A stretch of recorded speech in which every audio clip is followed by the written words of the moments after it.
And Charlie, we're actually sat in the cow barn here at Knepp, and this was I mean, it's quite comfortable now, but it was a literal cow barn a few years ago.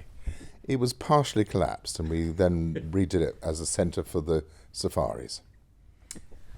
And it's what I'm guessing 18th century, something like that. Looking at some of the beams and the cobbles and the various bits around it. Better idea than I do, but we couldn't work out. It had been so badly, basically it had almost gone, and we sort of propped it up again and then put a roof on it and turned it into this little lovely shed. Yeah. And you use this as a kind of sort of visitor centre when people actually come onto the estate to have a look around, don't you? We have guests coming here, and they start from here, and they may have a lecture over there, and we boot them out if they need Wellingtons, and a lot of people turn up with inappropriate footwear. And so we then head out, and either they jump on a vehicle and go on a safari, or they go walking with an ecologist, always with an ecologist. That was always the plan. And we're talking about significant numbers of people these days, aren't we? I think it's around about 10,000 people now come, and it's a short season. So we start sort of end of April, usually Easter weekend. This Easter was very early, so we didn't do that, and it finishes end of October. Mm-hmm. Have you been surprised at the fact that this has become the place that it is? Because it wasn't the intention when you started out, 20 years ago, was it? I mean, the interest for me, whenever I travel anywhere in the world, what I'm really interested in doing is learning about the ecology of where I am. So a sort of deep dive into the ecology of the region that you're in, I thought was always going to be very attractive. So having done the sort of, the Rewilding project started in 2001, so 23 years later, it is now pretty famous, and people want to come and see it. And I guess that deep dive with an ecologist going out and experiencing your own countryside, because most of them are English coming, actually is a wonderful thing to do. It's a lovely experience, and it's a lovely thing to understand, how the Purple Emperor works and what's its life cycle and so on. So all of that type of thing is lovely. And in terms of that journey over the last 20 odd years, because lots of people listening to this will have read Wilding, and they'll know that you had kind of battles with the neighbours who were deeply concerned about what you were doing and worried that their land was going to be covered in thistles or whatever. Have you mended those fences? Is it good relationships with the neighbours these days? I think we're all now on a journey. I think we've got a farm cluster group forming around this area, and I think there's 43 farmers that have joined that farm cluster group, and we're part of it. So there's conversations are being had, and what is the future for land management, and what are we all going to do? And so that's become, we've all got different ways to think about what we do with our land and how we manage it, but we're all coming together in a common feeling of good. We've got to work out where nature sits within our landscape, where farming sits, where productivity sits, and so on. So I think it's been very interesting, the 20 years of what we were doing and what other people were doing, and the coming together. And where do you sit on it now in terms of that balance between productivity and managing the land for nature? One of the things I did when I worked with an artist to visualize what the government were talking about in the 25-year environment plan and the 25-year farming plan, and I put together, because I'm very visual, so I needed to have a sort of visual aid to myself to actually what they were talking about. So I took from the internet a photograph of a Cumbrian landscape, and the Cumbrian landscape was a very heavily farmed landscape, and then overlaid on top of that landscape layers and layers of all the things that the government was hoping that they would attract us to do in the payments for services. And so that, for me, it would just it's tweaking. A lot of it's just tweaking what we do on the land already. I think the whole movement around regenerative agriculture is really interesting, and I wish I was farming now with those ideas in my head, because I think that's a lovely way to think about how to farm and how to be sustainable for the future.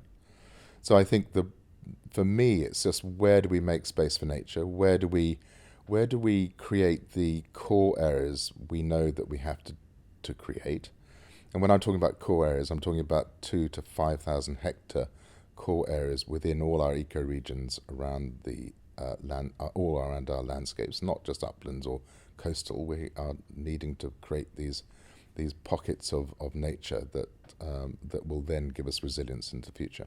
So all of that, where does that fit? How does it work? And it sort of needs much more of a strategic thinking from government, just like nuclear power does, or any other thing that we have to do as a society. So where does it all fit, and where does it all sit, and where does the farming sit, and where's the space for nature? So for me, it's a blended thinking and a strategic thinking that has to come and play in what we're going to do in the future. Okay. So where does it sit? I was interested to hear you say that, if you were 25 and regenerative farming had been a thing that happened, would Knepp have happened in this way that it has? Does that kind of make sense? If 20 years ago, if regenerative farming was a thing, I guess it still would have happened, because we are on very poor. 10-acre fields. My grandparents never scrubbed out a hedge. They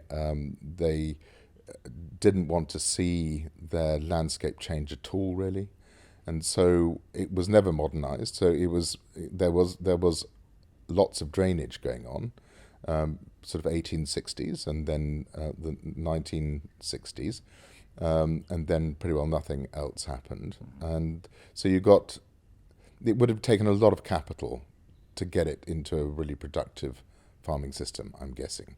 So we toyed with 30 years ago, 30 years ago, because 20 years we've been rewilding. 30 years ago, we toyed with no-till, and that didn't work. But what we hadn't clocked was that actually that's just only part of a story. So all the other bits and pieces that need to go with the regenerative movement's ideas of how to ploughing, cover crops, and all the other things that are necessary, we now understand, we weren't thinking about. So it would have been more interesting, rather than just reaching for the chemical to deal with things, to actually have a much more complex and interesting farming system than just out of the bottle. Right. Okay. So in general terms, though, it sounds like you're kind of heartened by the arrival of regenerative farming. Does it feel like a sort of get out of jail card for us? I think it is. It is a partial. The other thing that has to change is the amount of meat we eat. I think it's 63% of all the grain goes into producing our pigs and our poultry and our beef and our milk. So consumption does matter. I think Professor Tim Benton, gave a lecture at the Soil Association's spring lecture a couple of years ago. It was just when the Ukraine-Russian war kicked off. And it was all this problem of Russia stopping grain being exported from Ukraine. And what he had calculated was that if Europeans reduced their meat consumption by 15%, a meal a week, didn't eat meat, that would be equivalent to all the grain imported into the EU from Russia and Ukraine. Wow. So the influence that people have on what is grown where and so on is enormous. And so we've got to not just think of one silver bullet, but actually multiple things we need to do and achieve as a society to bring down the take on the planet. Now, I'm hoping we're going to go out for a little walk and see where the storks are nesting in a minute. But you mentioned drainage. It's been quite wet, hasn't it? How's the land coped with the weather? Well, with the wetter, indeed. I like that. So we've had since end of October, we've had over 1 metre of rain. It's about 3 times as much as we normally have, and we haven't got crops rotting in the ground, but what we have got is grass rotting in the ground. We've had standing water on a lot of the land now for so long that you've now got the roots and the grass above the ground rotting. So it is quite, I don't know, it is what it is, but it's a really, this change in what's happening to our weather patterns, we just got to get used to it, I guess, but it is worrying. And in terms of the wildlife, have you noticed it impacting? I guess you'll be looking at stuff this summer and seeing whether, having had this incredibly wet winter and fields that have been sodden for so long, what that does to the worms and the invertebrates and the bird life and everything around it. So we did a study in 2018, and we think Knepp is one of the highest densities of breeding songbirds in Britain. Mm-hmm. So you've got this.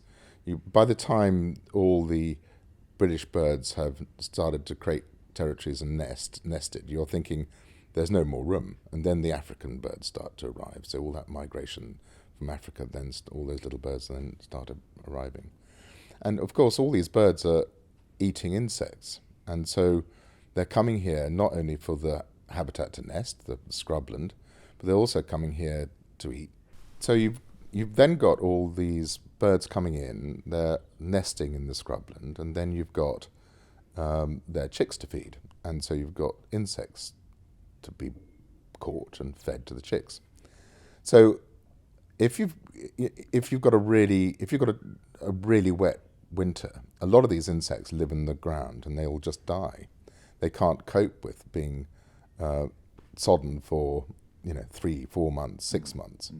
So you have an impact. I mean, I heard on the radio this morning that they're saying that it's one of the worst years for emerging butterflies. Change sometimes can mean flourishing populations or whatever, but it also can mean declines in populations. So weather patterns really do matter. And you're as part of the project of Knepp, you're monitoring all of that, keeping an eye on it, seeing what the impacts are. Yes, we've got 2 full-time ecologists here at Knepp, and then we've got a wonderful team that takes tourists out, and there's about 20 of those. So, and they get involved with monitoring as well. So there's a whole group of people out there looking at what's happening on Knepp and reporting back and writing lots of lovely reports. So there's a couple of things I wanted to chat about around biodiversity net gain and carbon credits, and the way that different industries, so the building industry, for instance, and then other businesses that are wanting to offset their carbon footprint, are using different environmental projects to offset those things. Where do you stand on all of that? I think it's going to be crucial. I'm slightly disheartened by biodiversity net gain and the ability for developers to put a lot of their units on the developed land. Developments should be well designed, and that should be planning policy. So space for open space and grassland and all the other things that go on in developments should be already a given. And the units that are being destroyed by a development should be then found a home elsewhere, not on development. So that's a bit of a pity, because a lot of the developments now are using the biodiversity net gain units that they're having to find space for within their own developments, and then there's only a small amount that's actually being allocated to outside development areas. The other thing which I think is a pity is that we're only talking about a 10% uplift. If we would talk about 20% uplift as a minimum, then I think that would make an enormous difference also to us. So I think biodiversity net gain we'll see, but I'm hoping that it will have a real impact for a lot of our NGOs, the real suppliers of nature, things like the Kent Wildlife Trust, is, it should be a really important stream of revenue for nature restoration. So I'm hoping that that's going to work. I think that the carbon and biodiversity credit voluntary market is a really interesting thing. There's a call from Cornell and the Hank Paulson and Wendy Paulson Institute that we need to find an extra 700 billion. This is the missing bit of money, 700 billion a year to halt the loss in biodiversity on the planet. That's globally. That's globally. Right, okay. So we did the same figures. Finance Earth did the same figures for Britain, and we're looking at about 6.2 billion a year spend needed above what we're already spending. So how are we going to find that money? How are we going to attract that money from who? It's not going to be government. It's not going to be philanthropy. Those are exhausted. They're not going to go any more. They're not going to spend any more tax money on nature, it seems. So where are we going to find that money from? So biodiversity and carbon credits and biodiversity net gain, all these instruments to find new money to come to the aid of this call for stopping and starting to reverse the loss in biodiversity is important and really important. And are you more optimistic than you were 20 odd years ago?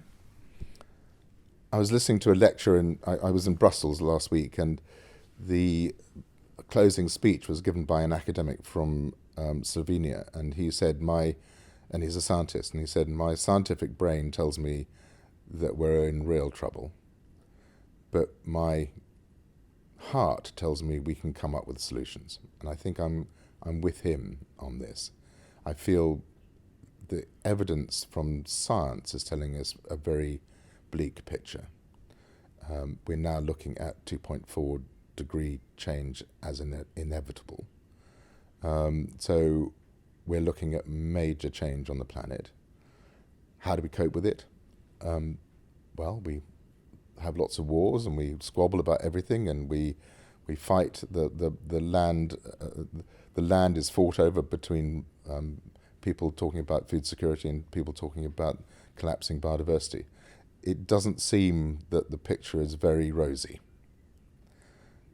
but you have to have hope. So one hopes that we come to our senses and come together and collectively really start to sort out the real main problems and what we're actually facing. Now, for an awful lot of people, Knepp is a beacon of hope because you have changed this piece of land. How big is it? 3,000 odd acres? 3,500 acres, yeah. So it's changed almost beyond recognition over the last 25 years, really, from how it was when it was being intensively arably farmed to what it is now. What have been the most joyous surprises that you've had in the last few years? So in 2020, Neil Hume, who's a butterfly expert, spotted a large tortoiseshell butterfly, and that's it's common enough. These butterflies make it back across from Europe occasionally to our shores. So it was noted, but that was that. And then 3 years later, the same chap, Neil Hume, discovers that there's a breeding colony of large tortoiseshells. So this is a butterfly that's been missing from Britain for 50 years, and it's made it back. And it's not only just made it back and said hi, but it's actually then started breeding. And I guess that's the excitement for me, is always there's something we discover, something we find that has been missing and has been lost from this landscape and now is back. The violet door beetle, this big juicy fat burrower, the dung beetle burrower, that hadn't been seen in Sussex for 50 years. We now have that everywhere. I can show you that this afternoon. Uh-huh. I think that for me, it's the excitement of always something new appearing and coming back to what is just a bit of heavy clay in West Sussex underneath the Gatwick stacking system. And I can hear quite a lot of birdsong going on just outside the barn at the moment. So in another 2-3 weeks' time, you go up for your dawn safari and you're deafened. Your lungs are emptied by the noise. I can't tell you what it's like. I go around Europe a lot, and in the spring I go around Europe a lot. I have lots of lovely projects that I'm involved in, and I don't know anywhere where the noise levels are like this.